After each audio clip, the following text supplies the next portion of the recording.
to my channel. And for those who are new here, my name is Anna. I'm a Filipino living in Belgium, specifically in Nieuwpoort.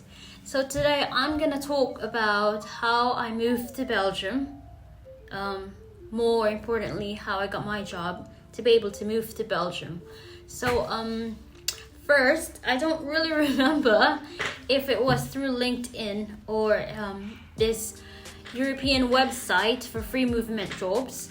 It's euros.com if I'm not mistaken. Well, I'm gonna put the link in the description below, and if you're interested to look for jobs to be able to move here, and not just in Belgium, but entire Europe, I think, that on the 27 European countries under Schengen zone, I think. But anyway, I'm gonna link it there, and I'm gonna try to explain as much as I can based on what I know on how you can get a job and how you can move to Belgium or in any other European countries that you're interested in. So like I said, I don't remember if it was LinkedIn or Euros, because sometimes I get job offers on LinkedIn.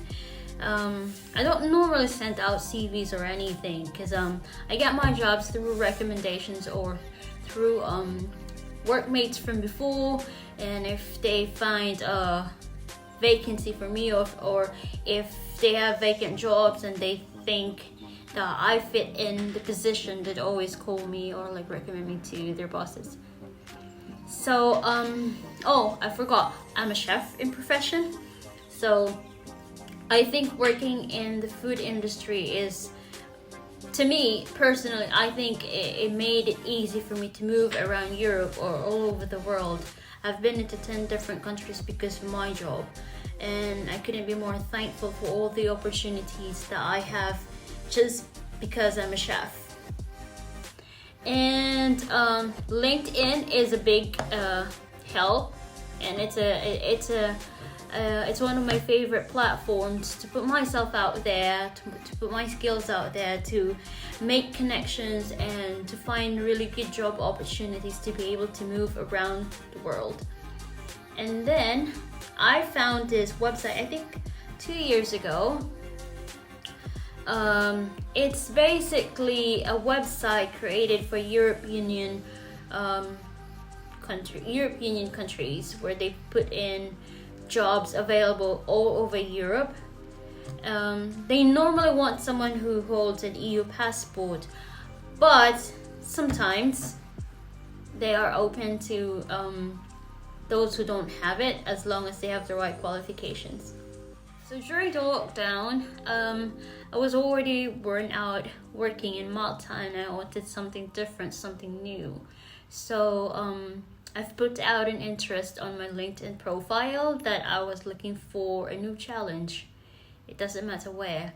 And I've also sent out a few CVs for jobs that I found on the euros.com website. And I don't really remember specifically where my boss found me, but I received an email from him asking if I was interested to move to Belgium, and he was explaining about the restaurant he owns and everything. That was really interesting to me, and I said that I wanted to take the job, but I had to explain the situation to him, that even though I live in Malta and I have a Maltese residency card, and that allows me to move freely all over Europe, but that doesn't mean that I would be able to take up a job so easily. I mean, I'm just allowed to enter the country and stay for at least 3 months, but not take a job. And so what he did was, for my situation, he hired an immigration lawyer to work on my Belgian work permit, which took about, normally if without that guy who helped us, it would have taken us 6 months to a year to get the permit, because Belgium has I don't know how to explain it properly, but it's like it's one country with 3 different form of way of governance. It's like if you're in Brussels, they do it differently. If you are on a French speaking territory, they do it differently. And if you are with the German speaking part of Belgium, they also have their way of doing things. And where I am is in the coast of Belgium, who also have their own way of form of governance, you know. So it's like I had to do an approval with Flemish, what you call this one, work, immigration something. I forgot the name, or I do know the name, I just can't pronounce it. It's in Dutch, and my Dutch is like nada. But you have to forgive me. I've only been here for a month. So so we hired an immigration lawyer. He paid about 1,500 euros to get that done.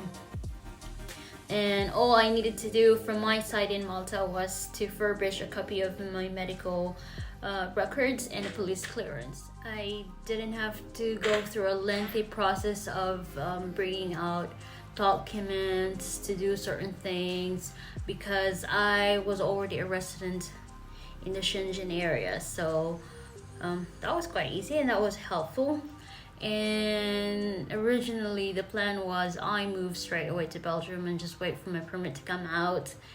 But I didn't want to be sitting here in Belgium and doing nothing and not earning. So I decided to work for a few more months in Malta while I was waiting for my Dutch permit to work. And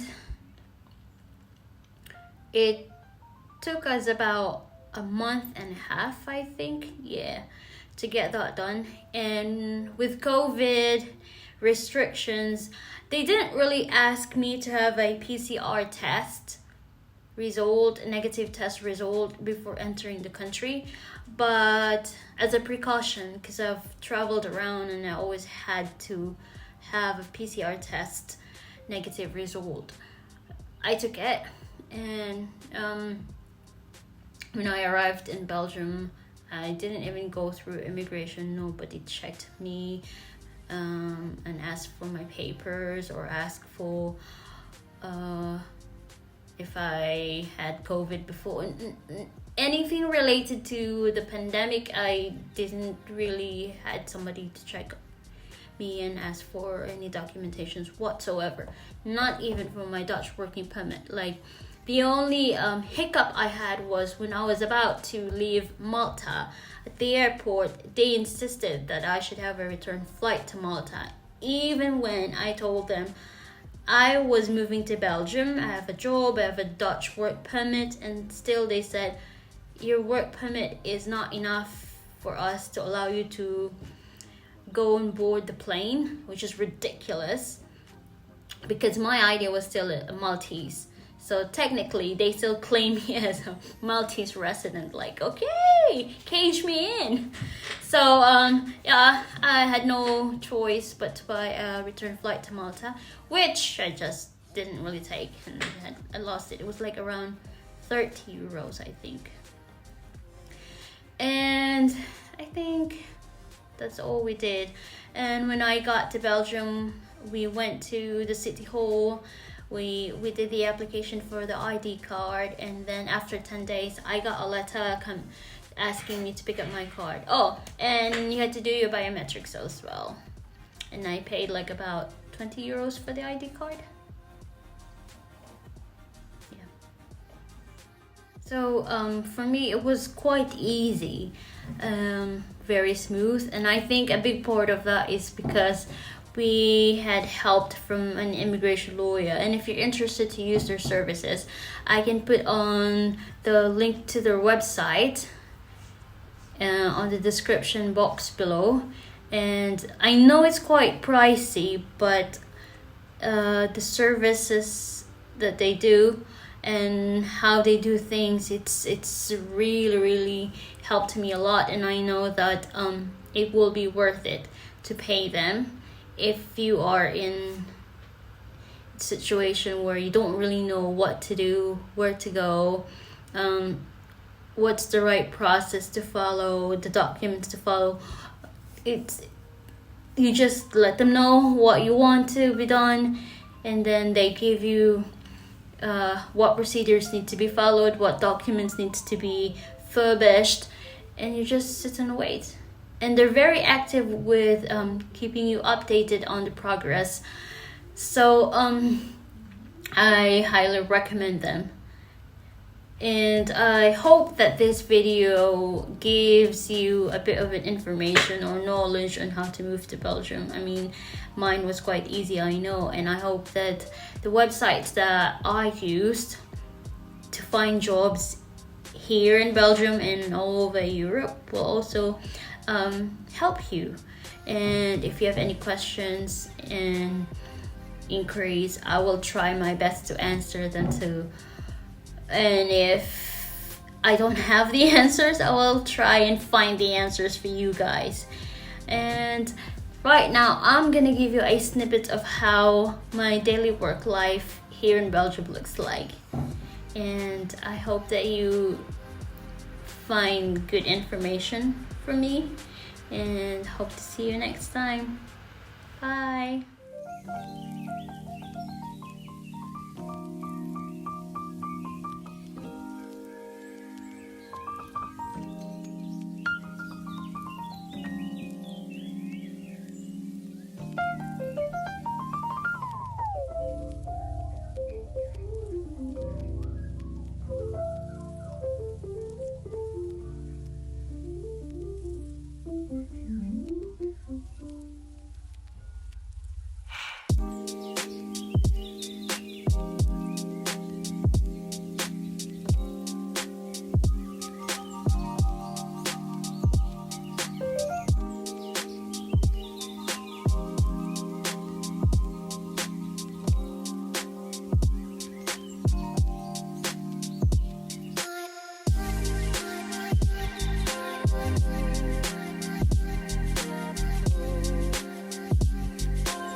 And this is my view from work.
Thanks again for watching, and I hope that you don't forget to hit the like button and subscribe, and also don't forget to hit the notification bell so you get updated every time I upload a new video. See you soon. Bye.